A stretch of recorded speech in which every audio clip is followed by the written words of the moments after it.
Hello everyone. आज मैं बात करने वाला हूँ रीजनिंग की स्ट्रेटजी 2025 के लिए, सारे बैंक एग्जाम के लिए। और इसमें 3 सेक्शन होते हैं। इसमें पहला सेक्शन मिसलेनियस, दूसरा सेक्शन पजल और तीसरा सेक्शन होता है लॉजिकल रीजनिंग का। और इसमें जो टॉपिक होते हैं इसमें इसमें और कम्पिटिटिव एग्जाम की तरह ज़्यादा टॉपिक नहीं होते। इससे 5 6 7 टॉपिक हैं, इनको अच्छे से कमांड करना पड़ता है। एक अल्फ़ा न्यूमेरिक सीरीज, दूसरा कोडिंग डिकोडिंग, तीसरा blood relation, direct and distance, syllogism, inequality, input output और डेटा सफिशिएंसी। ये जो इनपुट आउटपुट और डेटा सफिशिएंसी है मेंस में पूछा जाता है। ये मेंस के टॉपिक हैं दो। और पजल में मैक्सिमम इनसे ही पूछा जाता है। तो बॉक्स बेस पजल से आ जाएगा एक क्वेश्चन, या मंथ बेस से, या मंथ एंड डेट दोनों, या मंथ भी दे रखा है और डेट भी दे रखी है उससे भी आ जाता है, और फ्लोर बेस से भी आ जाता है। और सिटिंग अरेंज में एक सर्कुलर वाला होता है, जैसे ये सर्कुलर ऐसे होता है, स्क्वायर आता है, एक ऐसे आता है, और एक ट्राइंगुलर आता है, और एक रेक्टेंगल ऐसे भी आता है, और एक ऐसे भी आता है 5 कोने वाला। और सिटिंग ये हो गया, पजल हो गई, सिटिंग अरेंजमेंट हो गया। और लॉजिकल रीजनिंग आती है। ये लॉजिकल रीजनिंग जो है ये मेंस में पूछी जाती है। ये लॉजिकल रीजनिंग मेंस में पूछी जाती है। और अभी हमारे पास पूरे 3 मंथ हैं। अभी 3 मंथ हैं पूरे, क्योंकि 27 जुलाई को आरआरबी पीओ का पहला बैंकिंग एग्ज़ाम का पहला प्री होगा 27 जुलाई को। अभी हमारे पास 3 मंथ्स हैं टोटल।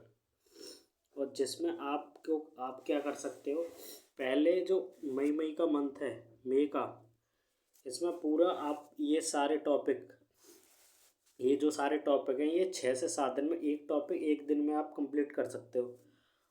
अल्फ़ा न्यूमेरिक सीरीज है, कोई एक टीचर, अच्छे से टीचर एक पकड़ लो। इसमें से जो 4 5 टीचर हैं जो अच्छे हैं, एक तो सौरभ सर है अड्डा पे, एक पुनीत सर है बैंकर्स वे पे, और एक अंकुश सर बैंक इकोनॉमिकल पे, और संजय सर है ऑलीबोर्ड पे। इनमें से जो मैंने फॉलो किए हैं उन सौरभ सर को फॉलो किया सारे कॉन्सेप्ट पढ़ने के लिए। तो इनका आप ऐसे कर सकते हो कि यूट्यूब पर सर्च करोगे alpha numeric series by Saurabh sir अड्डा 247, तो उनकी 2 ढाई घंटे की वीडियो आ जाएगी। उससे प्री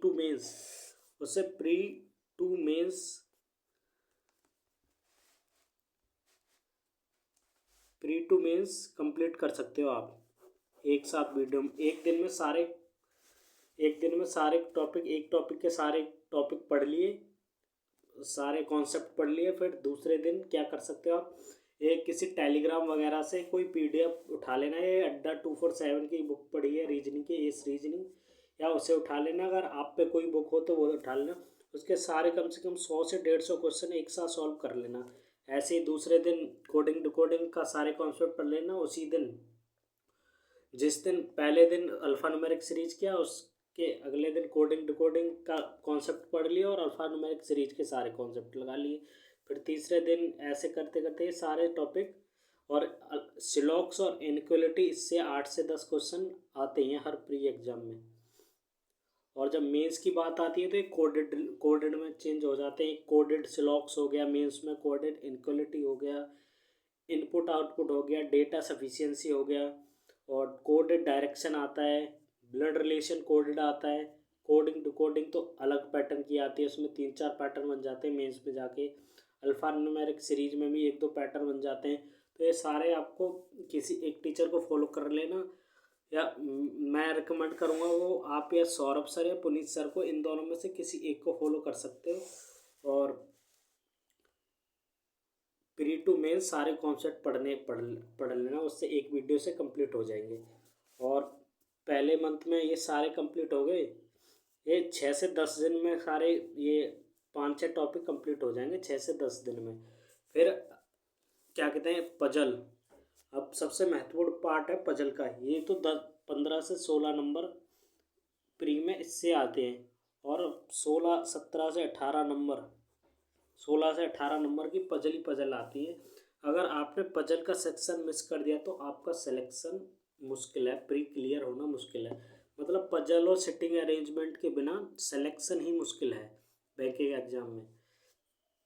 तो आप क्या करना, पहले दिन एक 5 से 6 दिन अच्छे से सारे कॉन्सेप्ट क्लियर करने हैं पजल की, कैसे सॉल्व करते हैं, कैसे बॉक्स वेज पजल कैसे सॉल्व करते हैं, मंथ वेज कैसे करते हैं सारे। फिर धीरे धीरे सारे कॉन्सेप्ट और सिटिंग अरेंजमेंट के सारे कॉन्सेप्ट आज से 7 से 8 दिन में सारे कॉन्सेप्ट क्लियर कर लेना इसके। फिर धीरे धीरे स्टार्टिंग में तो आपको बहुत टाइम लगेगा पजल बनाने में। मेरे को भी कम से कम, जब मैंने स्टार्टिंग की थी तो एक पजल कम से कम 30 मिनट्स में कम बनी थी मेरे। फिर धीरे धीरे प्रैक्टिस करने के बाद एक डेढ़ मंथ बाद मेरी पजल 2 2 ढाई 3 3 मिनट में बनना स्टार्ट हो गया। तो आप ऐसे करते हैं, प्रैक्टिस, क्योंकि बैंकिंग एग्जाम में प्रैक्टिस ही है सब कुछ। अगर प्रैक्टिस करोगे तो क्लियर होगा। तो इसमें अच्छे से प्रैक्टिस करनी है इन सब की। और जब 2 महीने बाद, 2 ढाई महीने बाद प्री है तो आप आराम से कर लोगे ये प्री के सारे सेक्शन क्लियर, अच्छे से कॉन्सेप्ट क्लियर कर लोगे। और लॉजिकल रीजनिंग के लिए 1 2 वीडियो देख लेना, पुनीत सर की वीडियो पड़ी हुई है लॉजिकल रीजनिंग के लिए। पहले ये सारे कॉन्सेप्ट क्लियर करने के बाद लॉजिकल रीजनिंग पढ़ लें, क्योंकि लॉजिकल रीजनिंग का मेंस में 8 से 10 नंबर का आता है लॉजिकल रीजनिंग। इससे भी आपके मेंस में बहुत हेल्प होगी, क्योंकि कभी कभी पजल नहीं बन पाती, इनपुट आउटपुट नहीं बन पाता, तो यहाँ से भी कुछ आप नंबर उठा सकते हो। तो पुनीत सर की वीडियो पढ़ी है 2 3, और ये सौरभ सर ने भी रीजनिंग लॉजिकल रीजनिंग करवा रखी है। और इस लॉजिकल रीजनिंग के लिए आप ये संजय सर की क्लास देख सकते हो। 6 से 7 क्लास पढ़ी हुई है लॉजिकल रीजनिंग की, सारे कॉन्सेप्ट करवाए हुए हैं ना, आप यहाँ से भी कर सकते हो। अगर आप इस स्ट्रैटेजी को फॉलो करते हो तो आपके मार्क्स रीजनिंग में अच्छे से इम्प्रूव होने लग जाएंगे, पर प्रैक्टिस करनी पड़ेगी। और जब ये सारे टॉपिक कंप्लीट हो जाएं तो आपको मॉक देना स्टार्ट कर देना, सेक्शनल मॉक। ये सारे कंप्लीट होने के बाद, और ये 1 महीने बाद कम से कम डेली एक सेक्शनल मॉक लगाना है। और उससे आपकी, और जो क्वेश्चन नहीं हो रहा उसको एनालिसिस करना है, क्यों नहीं हो रहा उसको प्रैक्टिस करना है। धीरे धीरे आपके मार्क्स बढ़ने लग जाएंगे। कम से कम रीजनिंग में आप धीरे धीरे अगर अच्छे से अभी से फॉलो करते हो तो 30+ तक आप स्कोर कर सकते हो रीजनिंग में। Thank you. और अच्छे से फॉलो करना। अगर आपको स्ट्रेटजी अच्छी लगे तो कमेंट करना और लाइक करना, और हो सके तो चैनल को सब्सक्राइब भी कर देना।